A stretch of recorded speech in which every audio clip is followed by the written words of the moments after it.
침묵이라고 하는 아주 유명한 일본 작가의 글이 있습니다. 여러분들도 한번 읽어보실 만한 굉장히 좋은 작품입니다. 엔도 슈샤쿠라고 하는 그 작가가 쓴 작품인데, 그 안에 아주 슬프도록 아름다운 문장 하나가 널리 알려져 있습니다. 자, 그 문장 하나 좀 읽어드릴게요. 인간은 이토록 슬픈데 주여 바다는 너무도 푸릅니다 라고 하는 문장입니다. 이 소설은 일본 초창기의 기독교 신자들의 박해를 다룬 그런 작품이죠. 근데 박해를 받아서 많은 일본 초기 신자들이 고통을 당하게 되죠. 바로 그 죽어가는 일본 신자들을 떠올리면서 해변 절벽에 선 그들의 전도자 신부의 독백이 바로 이렇게 나오고 있습니다. 인간은 이토록 슬픈데 왜 슬프지요? 신앙 때문에 많은 이들이 고초를 당하고 죽어가는 그 모습을 보면서 너무너무 가슴이 아픈 거예요. 그래서 나온 구절입니다. 이렇게 슬픈데 바다를 보니 바다는 푸르고 푸르네요. 지평선 끝까지 고요하게 끝없이 펼쳐지는 그 바다를 바라보면서 그래서 더 아파하는 바로 그 장면을 여기서 우리에게 보여주고 있습니다. 근데 저는 이렇지만은 않겠다는 생각도 듭니다. 인간은 이토록 슬퍼도 주여 올 봄에도 벚꽃은 만발하겠지요. 그렇죠? 벚꽃뿐이겠습니까? 좀 있으면 진달래도 만발하고 이토록 슬픈데, 그렇죠? 얼마나 대비가 됩니까? 개나리도 노랗게 이제 활짝 필 것입니다. 그러니까 내 마음과 다르다고 괜히 꽃들한테 화내지 마십시다. 걔네들은 걔네들이 필 일을 감당하는 거죠.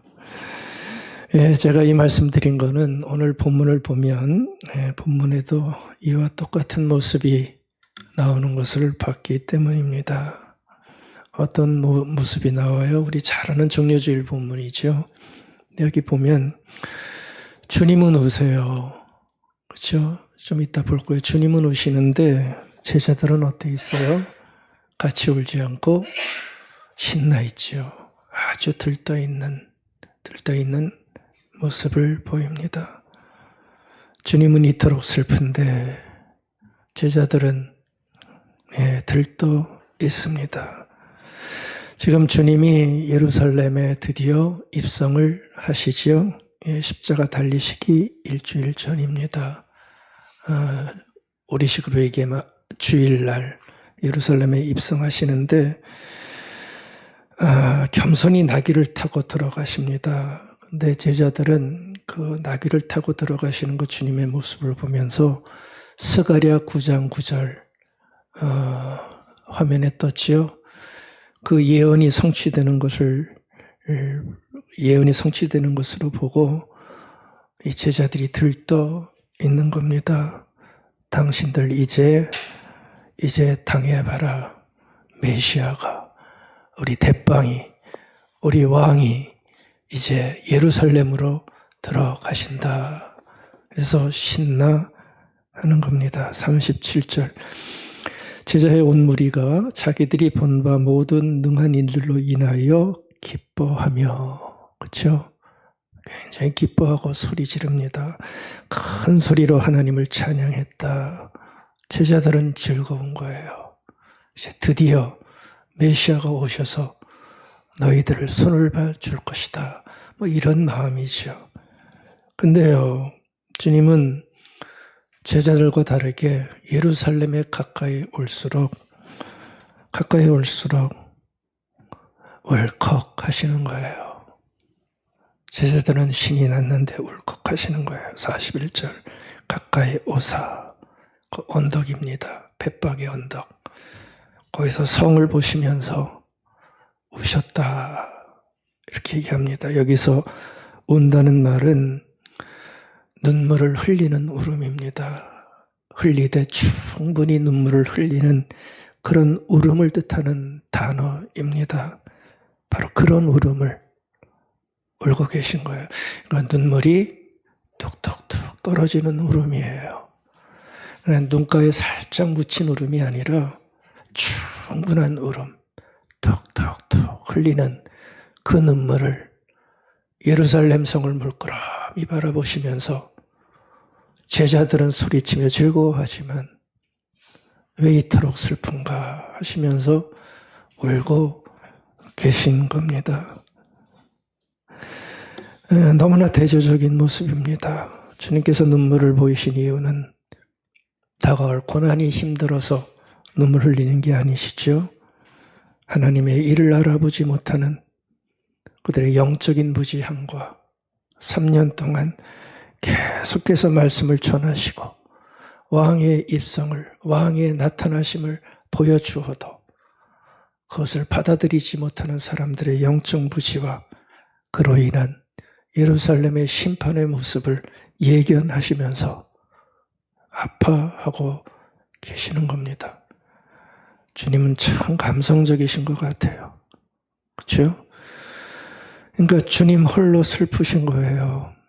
오늘 종려주일의 장면에서 딱 한 번 주인공인 주님 홀로 슬프시고 홀로 눈물 흘리시고 계시는 겁니다. 근데요, 이 살아있는 깨끗한 정결한 울음으로 다니엘의 세 친구가 맹렬히 타는 풀무불에 자진해서 뛰어들어가고 다니엘이 사자굴에 기꺼이 뛰어들어가신 것처럼 주님은 자신을 노리고 있는, 그렇죠? 노리고 있지요. 예, 들어만 와봐라. 노리고 있는 유대 당국자들 적진 한복판으로 예언하신 것처럼 고난의 십자가를 지시기 위해 뛰어들고 계신 거죠.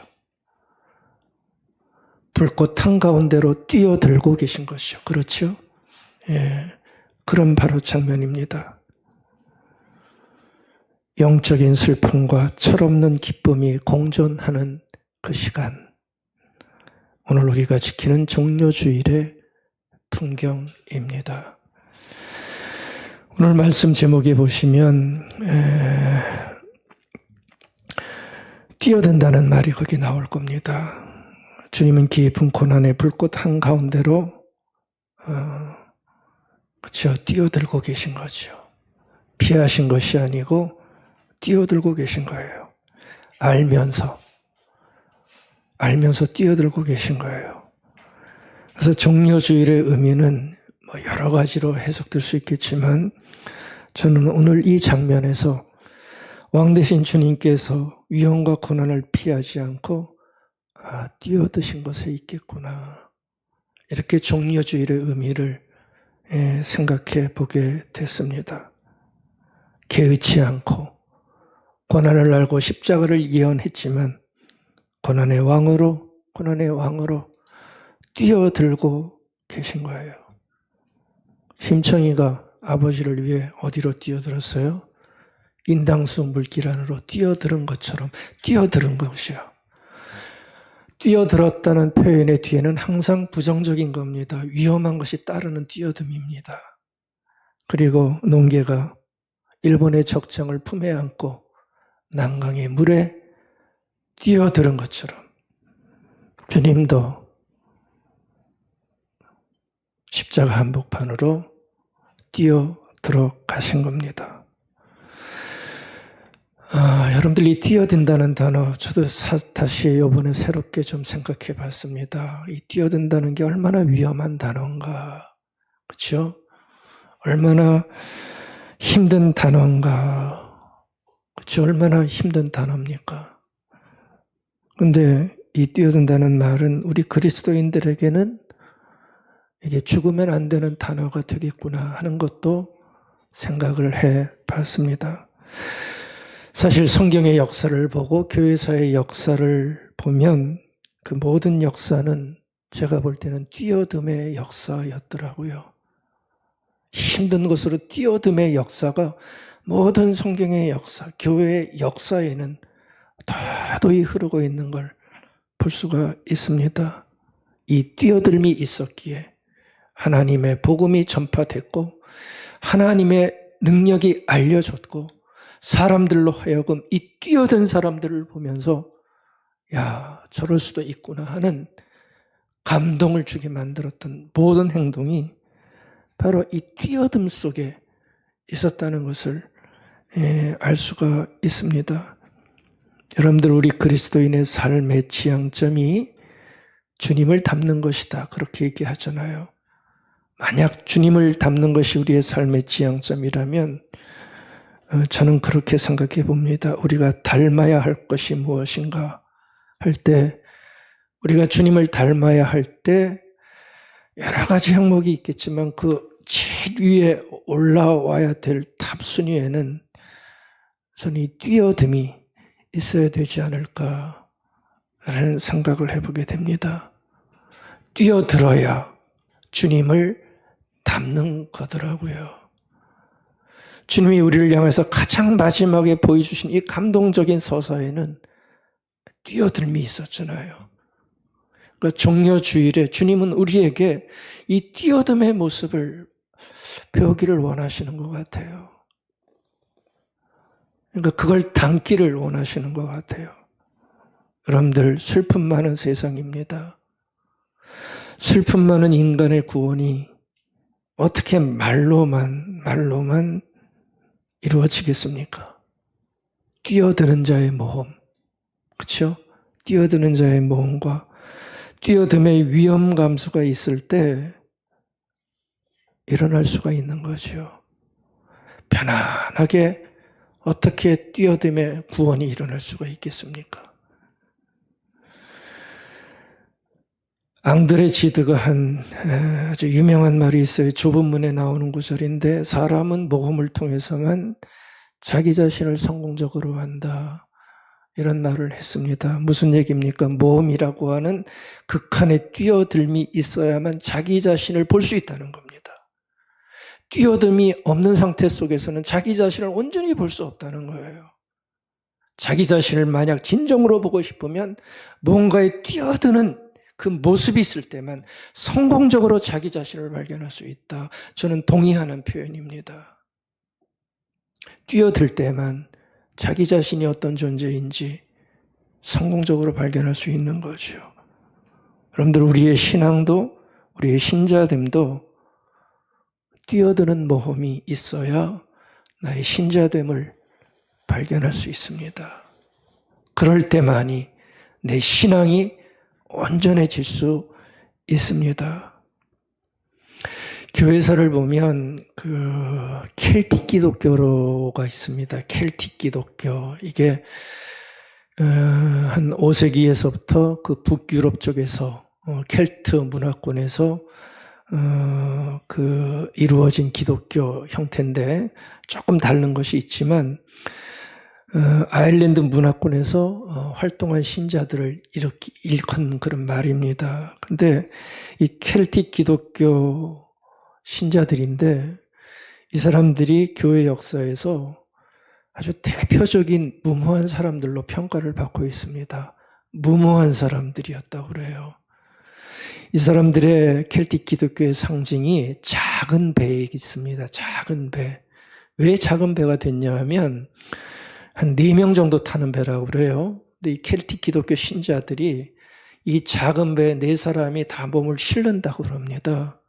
그리고 싣고 나서 이제 바다에 띄워놓는 거죠. 그 배를 바다에 띄워놓고 이제 출항하기 전에 이 사람들이 하는 기도가 있어요.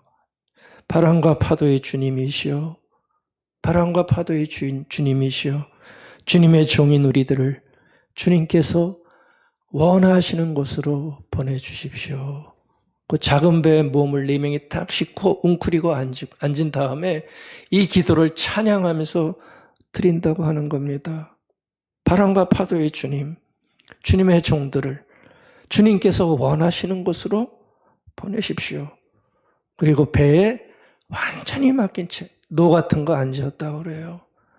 바람과 파도에 자기들을 완전히 맡긴 다음에 바람이 부는 대로 파도가 치는 대로 밀려다니겠지요. 그러다가 어느 날 해안선 어딘가에 닿으면 거기를 내려서 그곳에서 복음을 전했다고 합니다. 무모한 거잖아요. 그래서 이 사람들이 굉장히 무모한 사람들로 평가를 받은 겁니다. 하지만 이 사람들은 뛰어든 거예요. 그렇죠? 다니엘처럼 뛰어든 거예요. 무모하지만 위험하지만 뛰어든 거예요. 뛰어든 이유는 글쎄요, 다르지 않을 겁니다. 그리스도 복음 안에서 발견한 생명과 구원 때문에 그들은 온전히 막 뛰어든 거예요. 그렇죠? 바다 한복판으로 뛰어든 거예요. 저는 이 종려주일에 뛰어드신 주님의 모습을 보면서 이 모습은 우리의 모습이 돼야 되고 우리의 이야기가 돼야 되겠다 하는 생각을 이번 종려주일에 하게 됐습니다. 종려주일이 뭡니까? 왕으로 오신 주님을 내 마음에 받아들이는 영접하는 주일이 종려주일인데 그 종려주일에 우리가 배워야 할 왕의 모습은 다른 게 아니고 왕처럼 우리도 좀 뭔가 뛰어 들어가는 자의 모습이 우리에게 도전하시는 주님의 모습이라는 생각을 하게 됩니다. 여러분들 한번 생각을 해보십시오. 왕께서 나귀를 타셨다고 합니다. 근데 나귀를 타신 주님은 보통 사람들이 기대하는 메시아의 모습은 아니잖아요. 그렇죠? 사람들이 생각하는 메시아, 왕, 하나님, 주님의 모습은 이런 모습이 아니라 뭔가 좀 폼나는 주님을 원하잖아요. 나귀가 아니고 백마 타고 오시는 주님 얼마나 멋있어요. 하얀 백마 타고 탁 앉으셔가지고 쫙 나타나면 얼마나 멋있어요. 자가용도 포니가 아니라 마흐바 요즘 비싼 차 있죠. 예. 그런 거 탁 타고 저 북쪽의 어느 사람처럼 쫙 경호원 들틈 타고 쫙 등장하면 얼마나 폼납니까? 근데 우린 다 이런 폼나는 주님을 원할 때가 많습니다. 근데 주님은 오늘 왕으로 오시면서 애게 나귀 새끼, 볼품없는 나귀 하나 타고 오시는 거예요. 근데요, 거기서 주님이 우리에게 중요한 질문 하나를 던지신다는 것 꼭 기억하시기 바랍니다. 나귀 타고 오시면서 우리에게 질문하세요. 너희들 내가 이렇게 초라해도 따르겠니? 저는 그 질문이 들리더라고요. 우리는 폼나는 주님을 굉장히 원하고 주님 때문에 나도 폼나기를 원하는 삶을 살지만 주님은 나귀 타고 오시면서 우리에게 질문 하나를 던지시는 것 같아요. 그게 뭐냐 하면 너희들 내가 이렇게 초라해도 나를 따르겠니? 그럼 어떻게 생각하세요? 다 따르시겠지요? 바로 그걸 질문하시는 거예요. 이렇게 초라해도 나를 따르겠니? 이 질문이 참 많이 들렸으면 참 좋겠습니다. 이 질문 잘 안 들립니다. 이게 우리 시대 기독교의 아픔입니다. 이 질문이 잘 안 들려요. 이렇게 초라해도 나를 따르겠니? 그때나 지금이나 주님은 이 뛰어드는 자의 모험과 긴장이 있을 때만 우리가 제대로 따를 수가 있습니다. 여러분들 오늘 말씀 제목처럼 새로운 신앙의 세계에 들어가기 위해서는 뛰어드는 자의 용기와 확신이 절대적으로 필요합니다. 왜냐하면 뛰어들 때만 우리들에게는 이 뛰어들 때만 희망이 생기는 겁니다. 그리고 뛰어들 때만 새로운 신앙의 세계가 열릴 수 있습니다. 그리고 주님처럼 깊숙이 적신 한복판으로 십자가를 지기 위해 뛰어 들어갈 때만 부활이 생깁니다. 다 부활을 원하지만 부활은 뛰어들지 않는 자에게는 오지 않습니다. 종려주일에 이것까지 우리가 봤으면 좋겠어요. 묵상 좀 두 가지 간단히 하려고 합니다. 그렇다면 어떻게 우리가 뛰어들어갈 수 있겠는가? 그렇죠. 우리는 다 뛰어들기를 주저합니다. 뛰어들기를 좋아하는 자는 없습니다. 위험하고 힘들고 어려운데 왜 뛰어듭니까? 폼나는 주님 그냥 따라가기만 원하지. 근데 주님은 뛰어들라 말씀하시는데 도대체 이걸 어떻게 하면 뛰어들 수 있겠느냐고요. 이게 상당히 중요한 우리의 과제일 수 있습니다. 전 두 가지만 오늘 묵상하고 싶어요. 하나는 소리 하나 묵상하고 싶고요. 다른 하나는 눈물, 한 가지 묵상하고 싶습니다. 우리가 뛰어들기 원한다면 소리를 들어야 되는데 그 소리는 다른 소리를 들어야 우리가 뛰어들 수 있는 힘을 가질 수 있고요. 눈물을 흘리는 마음이 있을 때 비로소 뭔가 내가 뛰어들 곳에 회피하지 않고 뛰어들 수 있다고 생각이 되어졌습니다. 첫 번째입니다. 여러분들 뛰어듦의 모험은 내가 정말 뛰어들어야 할 만한 곳에 주저하지 않고 뛰어들려고 하는 모험을 가지려면 여러분들 그것은 소리가 들려질 때 그것이 가능합니다. 그런데 이 소리는 세상과 다른 소리입니다. 세상에서 말하는 소리가 아니라 그것과 다른 소리를 들을 때 놀랍게 뛰어드는 역사가 일어날 수 있어요. 작은 배를 탔던 켈트 기독교인들이 들었던 거는 세상의 소리를 들었다면 그거 할 수 없지요. 그걸 어떻게 뛰어듭니까? 근데 이 사람들은 뭔가 그들의 마음을 형성한 다른 소리가 있었던 거예요. 그걸 들었던 거예요. 그 소리 듣고 뛰어든 거예요. 어리석어 보이지만 저는 이게 굉장히 절대적인 것 같아요. 다른 소리를 들어야 뛰어들 수 있는 삶을 살아낼 수 있다고 생각이 되어집니다. 여러분들 소리라는 것은 그냥 막연하게 나한테 들리는 것만 소리가 아니잖아요. 소리는 나를 만들어가는 모든 것이 다 소리에 들어갑니다. 나를 만들어가는 모든 것이 다 소리입니다. 그렇죠? 사람들이 하는 말, 주변에서 모든 이들이 이구동성으로 하는 그 말, 그것도 소리고요. 수없이 쏟아지는 무슨 뉴스들, 이것도 우리가 듣는 소리입니다. 광고도 소리고요. 노래 가사도 소리고요. 책도 소리고요. 잘 보는 유튜브도 소리입니다. 영화도 소리입니다. 이런 것들이 다 우리에게 들어와서 우리를 만들어가는 소리로 작용을 하고 있는 거죠. 근데 여러분들 이 소리가 참 무섭잖아요. 소리가 무서운 게 뭐냐면 나는 무심코 이런저런 곳에서 듣는 이런 소리들이 결국 나를 지배하고 만다는 거죠. 우리는 대부분 다 그렇습니다. 소리가 나를 지배합니다. 자신도 모르게 어떤 소리를 듣는가에 따라 나를 지배하기 시작합니다. 그래서 같은 것만 계속 듣는 사람은 그 소리에 지배당하는 겁니다. 별 수 없어요.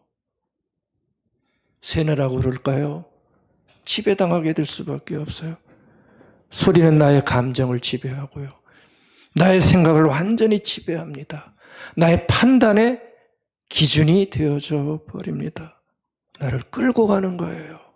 소리가. 근데 여러분들 이 모든 소리들은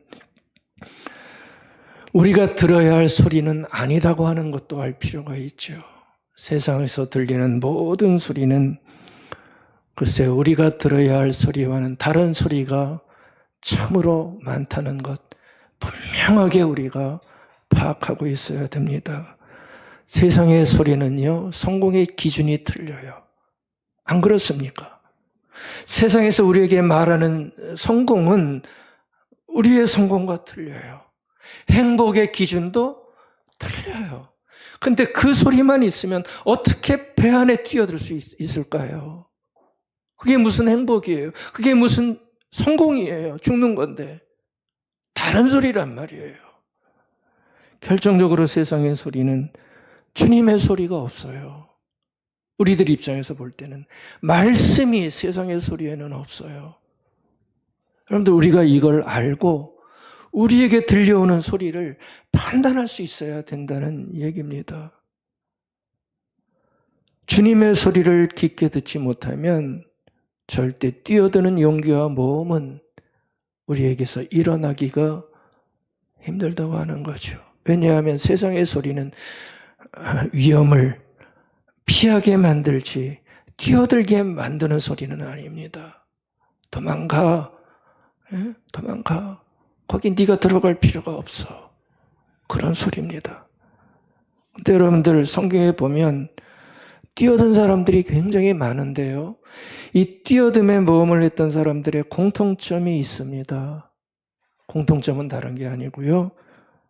굉장히 힘든 소리를 다 들었다는 거예요. 근데 그거는 듣지 못했던 다른 소리였어요.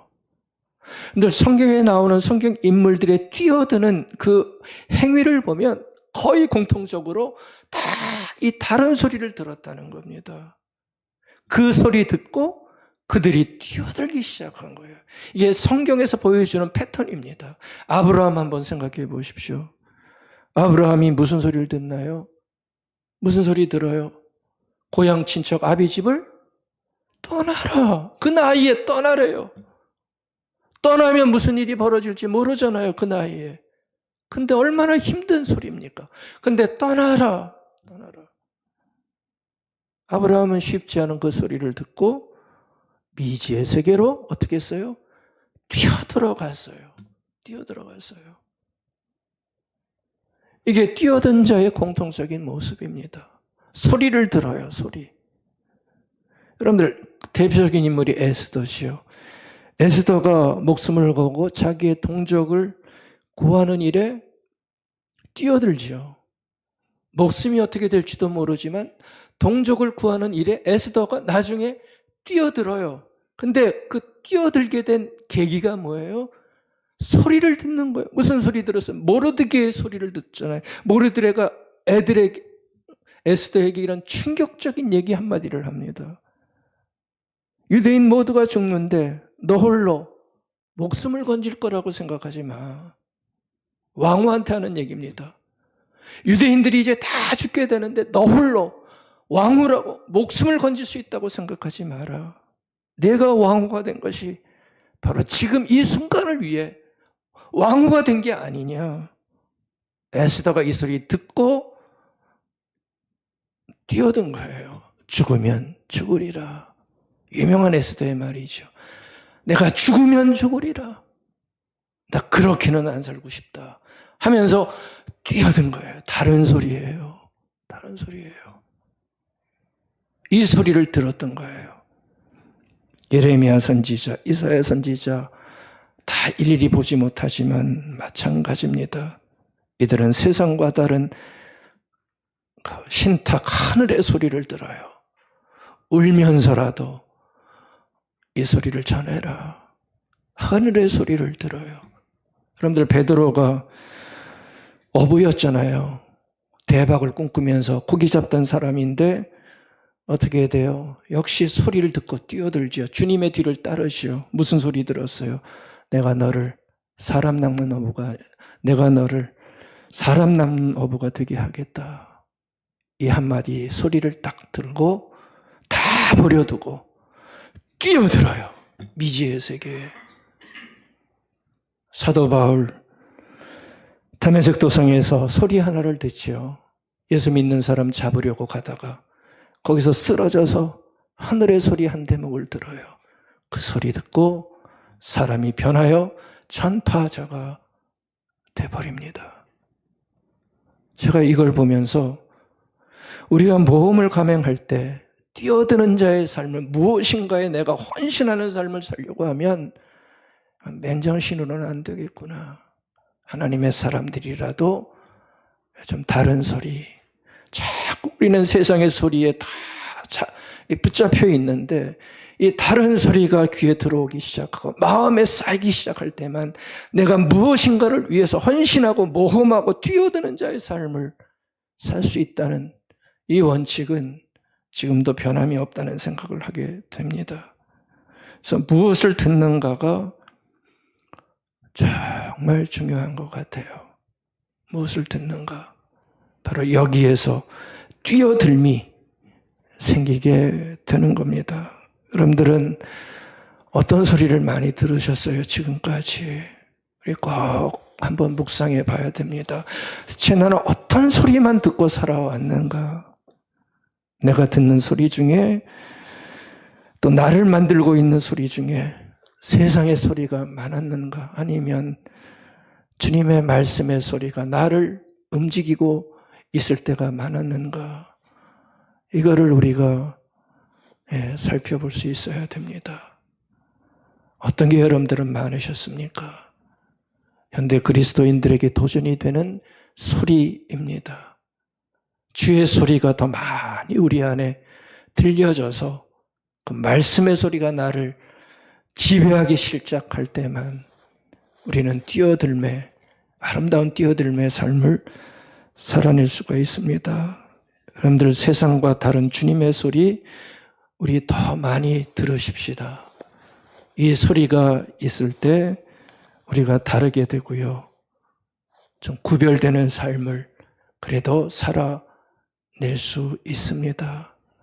똑같은 소리 들으면 똑같아질 수밖에 없습니다.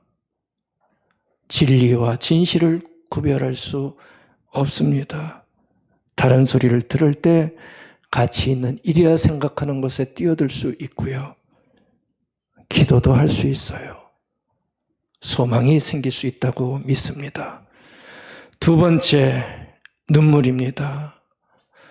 여러분들 우리가 어딘가에 뛰어들기 위한 삶을 살아내려면 필요한 것이 눈물인 것 같아요. 눈물. 마음 가득 눈물이 흐르는 마음이 있어야 그 눈물의 힘을 가지고 내가 뛰어들 수 있는 마음이 생기는 것 아니겠습니까? 여러분들 눈물이 뭐냐 하면 눈물은 우리 그리스도인들에게는 주님의 소리를 제대로 듣는 사람에게 생기는 연민입니다. 우리 그리스도인들에게 눈물은 서러워서 오는 눈물이 다가 아니고요. 주님의 소리를 들은 자들에게 생기는, 주님의 소리를 받은 자들에게 만들어지는 연민, 사랑, 이게 저는 눈물이라고 보고 싶어요. 그래서 주님의 소리를 듣는 자들에게는 이런 눈물이 생길 수밖에 없는 거예요. 그래서 신자는 눈물의 사람이 맞습니다. 신자는 눈물이 있는 사람이어야 돼요. 그게 저는 신자라고 봐요. 왜냐하면 그 주님의 소리 속에는 이런 연민이 있기에, 사랑이 있기에 눈물이 없을 수가 없다는 생각이 듭니다. 그래서 회개할 때도 눈물이 나고요. 뭔가 간절할 때도 우리는 눈물이 나고요. 감사할 때도 감사해서 눈물이 나는 거예요. 눈물을 다 빼앗기고 살지 않으십니까? 세월 앞에서 눈물이 다 세월 앞에서 말랐어요. 눈물이 말랐다는 것은 마음이 말랐다는 거 아닌가요? 고통 앞에서 우리의 눈물도 다 말라버렸어요. 눈물 한 방울이 안 나요. 메말라 버렸어요. 메말라 버렸어요. 하지만 주님은 눈물을 우리에게 주십니다. 그리고 눈물로 우리를 회복시키게 만드십니다. 나의 눈물 속에 힘을 주십니다. 여러분들 눈물이 있을 때만 우리는 나만 보지 않고 너를 볼 수 있는 힘을 가질 수 있어요. 눈물이 없는 자는 너를 보지 못합니다. 나만 보입니다. 근데 눈물이 있는 자는 너를 볼 수 있습니다. 주님이 예루살렘을 보면서 깊은 눈물을 흘리세요. 왜 눈물을 흘리셨나요? 그들을 보면서 그들의 무지가 너무 마음이 아프셨던 것이요. 그들의 어둠을 보면서, 강팍을 보면서 이거는 그 마음이 눈물로 표현된 겁니다. 바로 그 눈물 때문에 주님은 뛰어들게 되신 거예요. 눈물이 뛰어들게 만드는 힘을 준 거죠. 여러분들, 우리도 똑같습니다. 누군가를 위해 눈물을 흘릴 때 모험을 합니다. 어떤 대상에게 흘리는 눈물이 있다면 그 눈물의 대상을 위해서 우리는 모험을 합니다. 뛰어듭니다. 그렇죠? 근데요, 눈물 한 방울 흘리지 않는 사람을 위해서는 절대로 뛰어들지 않습니다. 그러니까 눈물이 뛰어들게 만드는 아주 중요한 힘일 수밖에 없어요. 주님의 슬픔과 울음은 결국 우리를 위한 울음이라는 거 우리가 기억해야 됩니다. 여러분들, 주님께서 나를 위해 울고 계십니다. 분명합니다. 주님의 눈물에는 시대를 관통하는 이 땅의 모든 비극과 고통이 담겨 있습니다. 주님은 죽어가는 우크라이나의 병사를 위해서 지금도 울고 계십니다. 죽어가는 러시아의 병사들을 보시면서 주님은 지금도 아파하십니다. 전쟁터에 나가 자녀를 잃은 어미들의 눈물을 보면서 주님도 눈물을 흘리십니다. 막막하고 서럽고 두려워하는 우리들을 보면서 주님은 지금도 눈물 지으십니다. 우리 주님은 숨어서 우시는 울보입니다. 이 우시는 주님을 바라보시면서 우리도 눈물을 회복하면 좋겠습니다. 눈물 흘리는 주님의 모습 또한 우리가 닮아야 되는 모습입니다. 이 눈물이 사랑으로 변하게 됩니다. 그래서 눈물이 있는 자는 사랑의 마음이 다시 움트기 시작합니다. 눈물이 희생과 섬김으로 변하고요. 나중에는 주님처럼 뭔가를 위해 뛰어들게 만드시는 거죠. 오늘은 예수님을 왕으로 맞이하는 종료주일입니다. 바라기는 마음 다해 여러분의 왕으로 맞이하시기 바랍니다.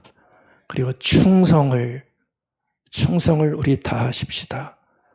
그리고 닮아 가십시다. 새로운 세계로 우리도 뛰어드는, 뭔가는 모르겠어요. 각자마다 다 틀리겠지만 뛰어들 만한 곳이 있으면 주님 닮으셔서 뛰어들기 바라겠습니다. 그래야 삶에 아름다운 변화가 일어날 수 있습니다. 호산나, 주님 우리를 구원해 주십시오. 깊게 외치는 이 종료주일의 아침이 되기를 간절히 바라겠습니다. 아멘, 아멘.